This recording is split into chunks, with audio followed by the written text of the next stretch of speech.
Well, we've been hiking all day looking for a three-toed sloth, and we just found it on the top of this fig tree. He's just up there. And try to grab his arm and bring him back down to the ground. Okay, here he is. Oh, come on, man. Hey, come on. Whew. All right. Ah, nice male. Beautiful patch. All right. All right. Okay, grab my leg. He's gonna hang onto my leg right here, and we'll just rappel down together. Ready? All right, nice and gentle. Oh, grab my hand. Bryson studies the sleep patterns of wild animals. He's trying to find out how the type of food a sloth eats might affect their lackluster lifestyle. So this is a three-toed sloth. You can see he's got 3 toes and 3 fingers. And you can tell it's a male because he has this really bright hourglass pattern on the back. It's actually a pheromone for female sloths. And then me and some assistants will basically give him a little bit of a haircut, trim some hair off the top of his head, and put a sleep logger right on top of his head.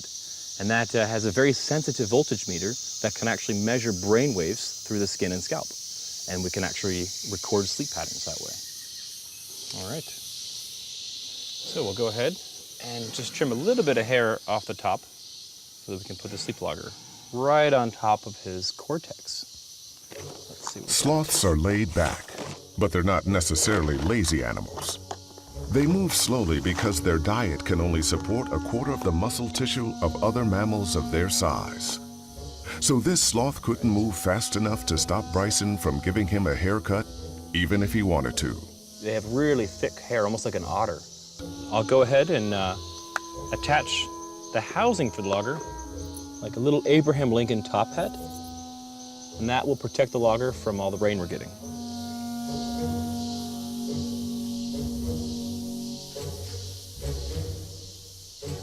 This is a sleep logger that will actually record all the brainwaves and store it on a little memory module. As you can see, it looks pretty good. Over the next 10 days, the sleep logger will record the sloth's brainwave patterns, measuring whether it's awake, asleep, eating, or just hanging out. By comparing the brainwave data with what the sloth eats, Bryson hopes to see how their diet affects the way they think and live.